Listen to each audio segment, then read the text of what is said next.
It's Wednesday, April 19. In the headlines, an update on Jamaica's constitutional reform.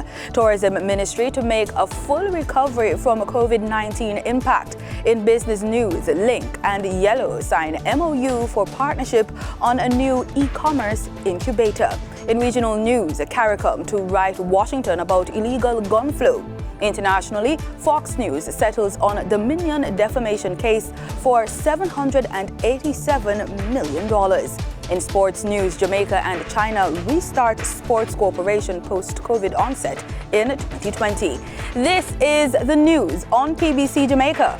I'm Simone Absalom Gale.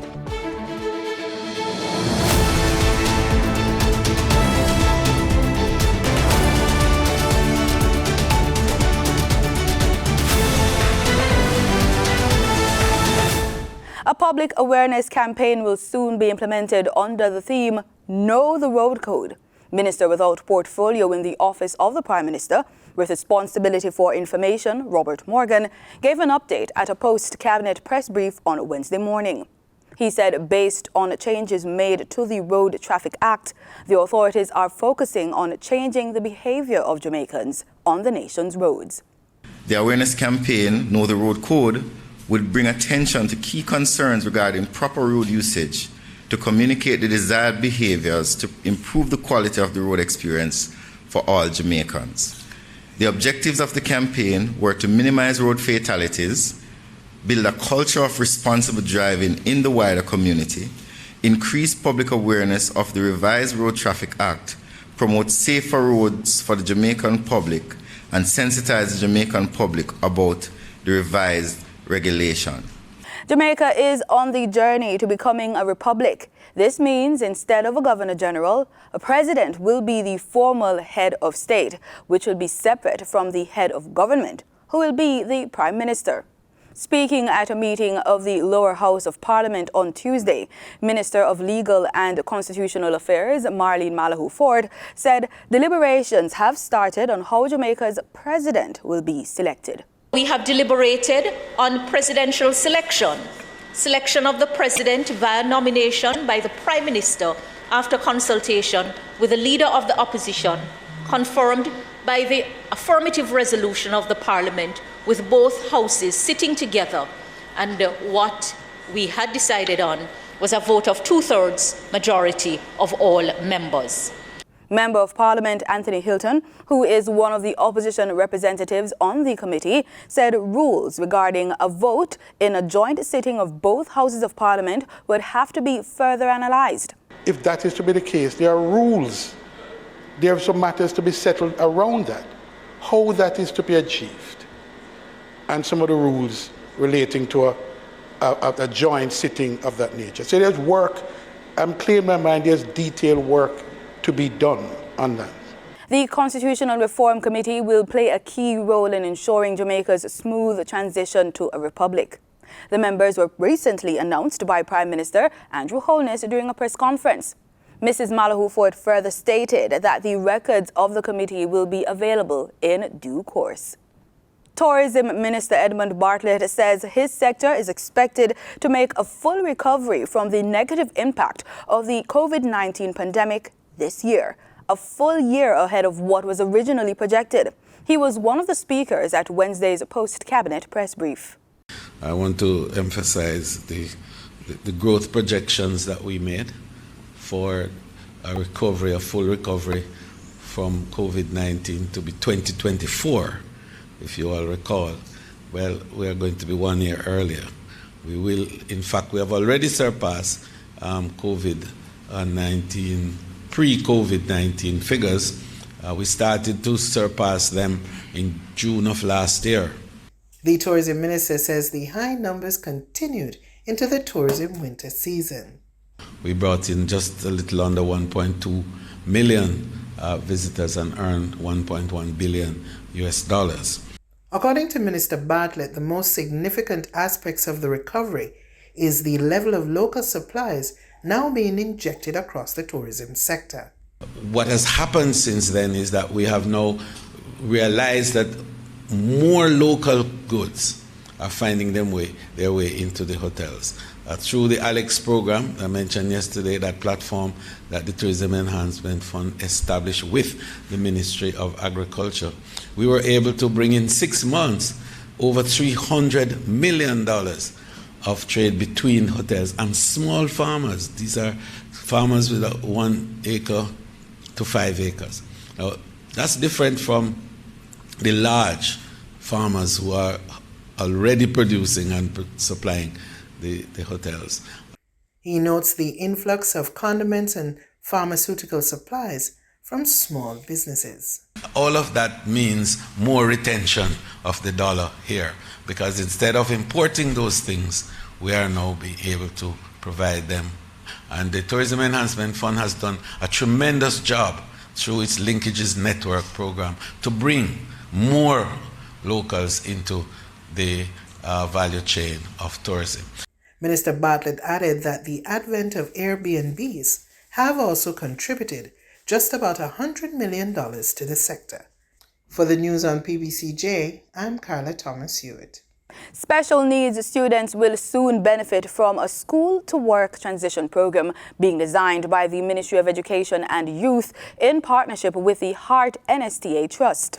Assistant Chief Education Officer for the Special Needs Unit in the Ministry, Dan Gale, told JIS that the program will provide a framework to guide students to successfully settle in the world of work.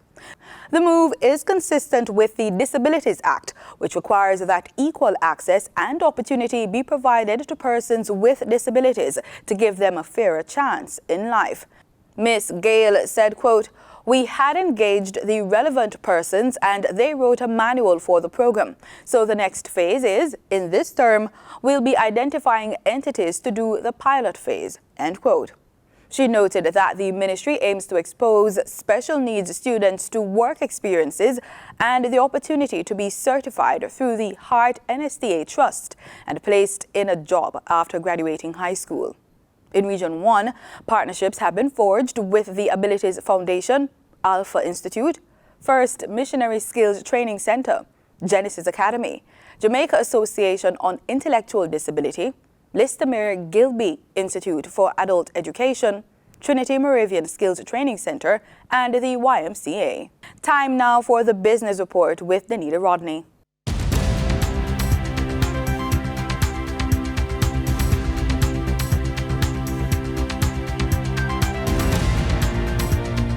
Jamaica's leading digital wallet, Link, and the Yellow Media Group have signed a Memorandum of Understanding for partnership on a new e-commerce solution for micro, small, and medium enterprises.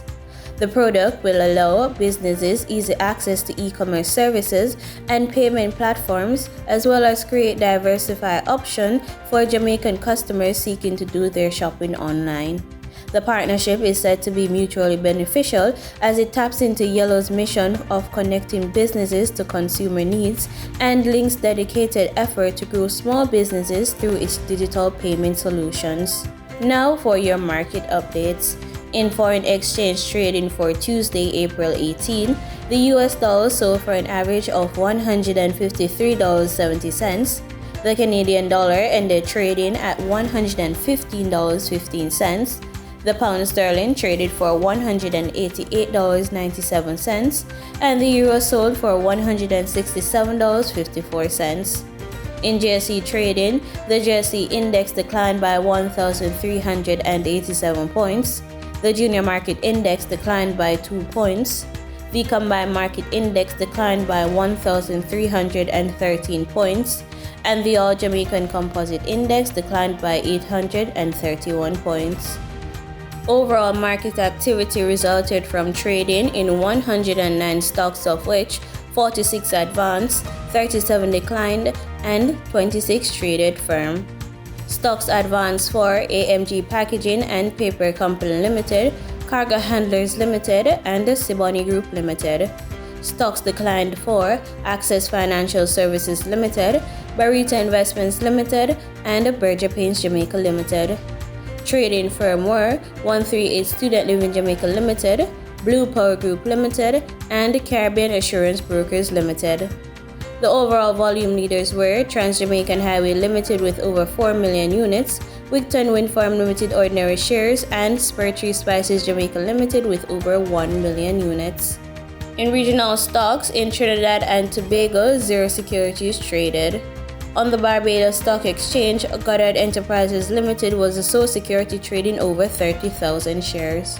In regional business, as Barbados moves to secure additional airlift into the country, Tourism Minister Ian Goodin-Edgehill says officials are mindful of rising cost of airfare.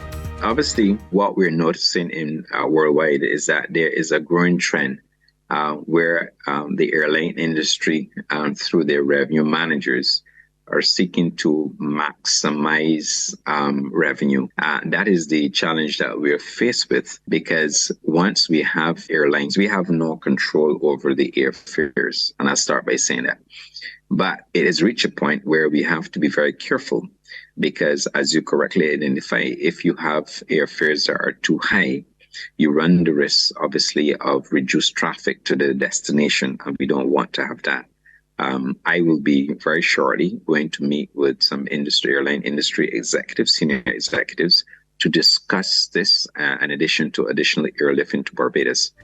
In international business, U.S. stocks ended flat with mixed earnings from some big names on Wall Street. The Dow and Nasdaq fell fractionally, while the S&P 500 eked out a slight gain. Shares of Goldman Sachs dropped after the Wall Street firm's profit fell 19% as deal-making and bond trading slumped. And Johnson & Johnson shares fell after the healthcare conglomerate cautioned investors over the lingering impact of inflation-driven costs this year. The early quarterly results from S&P 500 companies come as investors have been bracing for a gloomy reporting season, fearing the economy may be on the cusp of a downturn. I think 2023 could be the year where the valuation is going to be based on the stabilization of earnings going forward. Louise Gowdy-Wilmering is partner at Crew Advisors. If the market doesn't have good insight into what those earnings look like, or there is lots of disappointment, I think it could be a rocky year.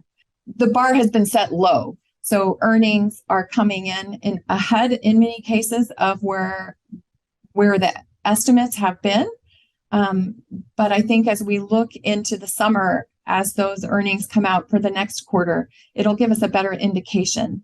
One company that beat estimates was Lockheed Martin.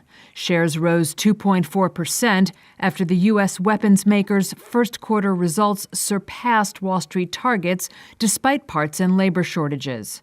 Shares of Netflix fell in initial after-hours trading on Tuesday after the streaming service reported first quarter revenue and earnings roughly in line with Wall Street expectations, but offered a forecast below analyst estimates for the next 3 months. Finally, shares of NVIDIA rose 2.5% after HSBC raised its recommendation on the graphics chip maker to buy from reduce. In market data for oil prices dropped sharply, sliding by 2%. Brent crude futures shed $1.70 to $83.07 a barrel, while West Texas Intermediate crude fell by $1.64 to $79.22. And that was the business report on PBCJ. I'm Danita Rodney. In regional news, a letter from Caricom will soon be sent to Washington asking for the U.S. government to stem or stop the flow of illegal guns and ammunition to the Caribbean. Sunil Lala tells us more. We want the guns and ammunition stopped. Prime Minister Dr. Kate Rowley said Caricom leaders have signed a communique coming out of the regional symposium aimed at the United States to intervene in the illegal trade of weapons. He said the unregulated illegal flow of guns and ammunition continues to wreak havoc in the Caribbean and believes U.S. intervention could significantly solve the major element of weapons flowing in the region. And we will take equivalent action in our country for that which slips through. But we want to see the borders, both there and here, so secured that it will become difficult for that kind of business to so easily wreak this kind of havoc on Caribbean societies. The letter, he said, will soon be sent to the United States and is confident it will be taken seriously by officials in Washington. That letter will go to Washington, and I have every confidence that the United States President and his administration will understand the pain that we are feeling and we're backing it up with evidence. Dr. Rowley said Caricom will also take measures internally to ensure the limited use of weapons. Caricom heads are agreeing today to take a decision, as we have done, to ban the use and presence of assault weapons in the civilian population of our nations.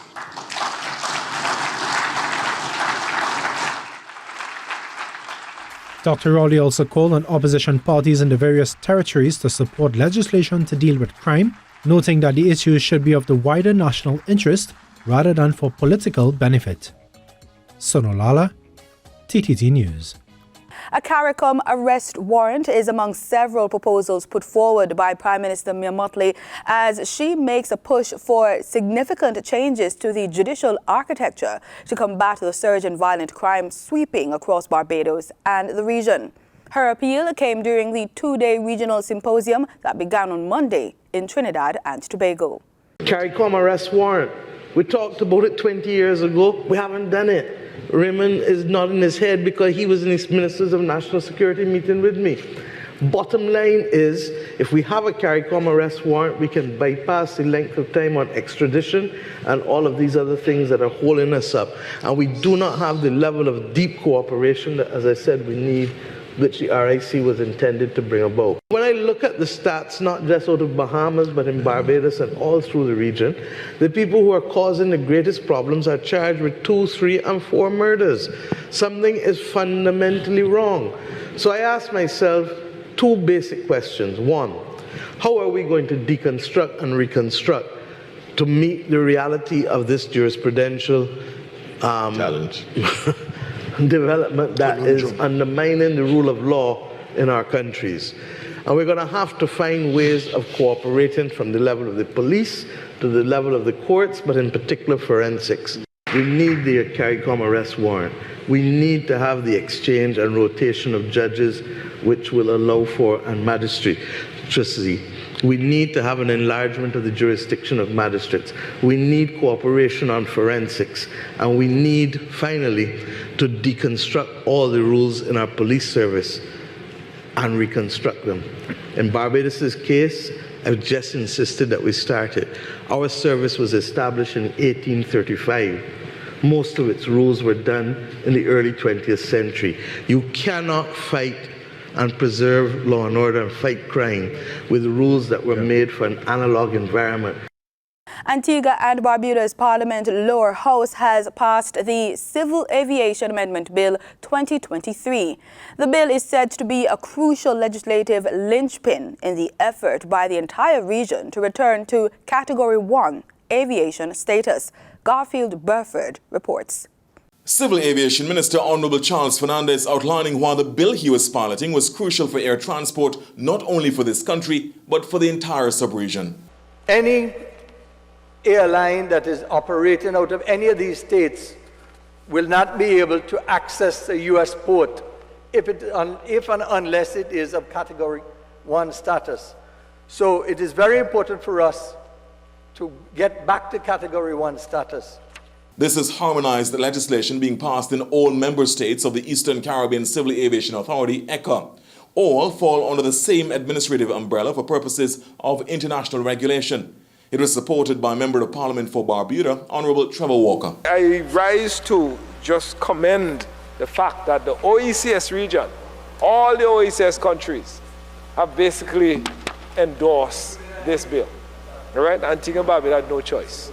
All right? And so, Mr. Speaker, again, I hope, we have some very strong institutions in the OECS. They include the central bank, civil aviation, and single currency, which, have been in place for many, many years. And so, there's a lot to be proud of. Minister Fernandez explains why the amendments will ensure the region is able to move in a much more nimble way to address challenges in getting back to Category 1 status. In the past, when the FAA, ICAO said, look, you need to add this piece of regulation, and some of the states were lax in moving to do it quickly. He has now the authority up to that limit when it comes to matters related to the air safety and so on, to act quickly. So that will allow for all of us to move forward in a lot quicker manner. In international news, Fox News has settled a defamation lawsuit from Dominion Voting Systems for $787 million.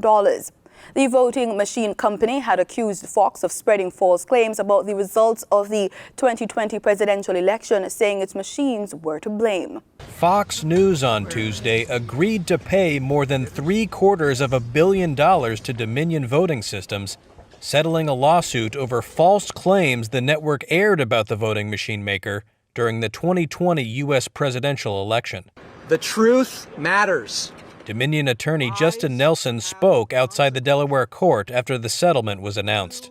Today's settlement of $787,500,000 represents vindication and accountability. Lies have consequences. Dominion lawyers had accused the conservative media giant of knowingly promoting the false claim that its voting machines had been rigged to switch votes from Republican Donald Trump to Democrat Joe Biden. Dominion CEO John Polis on Tuesday said the lawsuit had allowed the truth to come out. Fox has admitted to telling lies about Dominion that caused enormous damage to my company, our employees, and the customers that we serve. Nothing can ever make up for that. Throughout this process, we have sought accountability and believe the evidence brought to light through this case underscores the consequences of spreading lies. In a statement, Fox said it was pleased to have reached an amicable settlement, writing, quote, "We acknowledge the court's rulings finding certain claims about Dominion to be false. This settlement reflects Fox's continued commitment to the highest journalistic standards." The 11th hour settlement came the same day a jury was seated and as opening arguments in the trial were set to begin. At a pre-trial hearing, the judge had ruled that the claims aired by Fox were untrue. A jury would have been asked to decide whether the network was guilty of defamation. The deal spares Fox the peril of having some of its best-known figures called to the witness stand and subjected to potentially withering questioning. Potential witnesses included Rupert Murdoch, the 92-year-old media mogul who serves as Fox Corp chairman, as well as on-air hosts including Tucker Carlson, Sean Hannity, and Jeanine Pirro. Fox faces additional legal challenges. Another U.S. voting technology company, Smartmatic, is pursuing its own defamation lawsuit, seeking $2.7 billion in damages in a New York state court. Over the weekend, Minister of Culture, Gender, Entertainment and Sport, Olivia Grange, officiated the unveiling of the Jamaican leg of the Women's World Cup Trophy Tour. She announced that Jamaica and China have decided to restart their sports cooperation post the COVID onset in 2020 at the official ceremony to see the start of the trophy across the country. Maya Chung has more. Jamaica and the People's Republic of China have agreed to restart their technical cooperation in the area of sports. The announcement was made by Minister of Sport Olivia Grange at the ceremony held to celebrate the start of the Jamaican leg of the Women's World Cup Trophy Tour, which officially kicked off over the weekend. According to Minister Grange, herself and Chinese ambassador to Jamaica, Chen Dao-Jiang, agreed to the restart of the sports cooperation between the two nations, which was stopped due to COVID-19's onslaught on the nation, particularly hard in 2020. To mention the fact that Ambassador of the People's Republic of China, His Excellency Chen Duangjing, called on me a few days ago.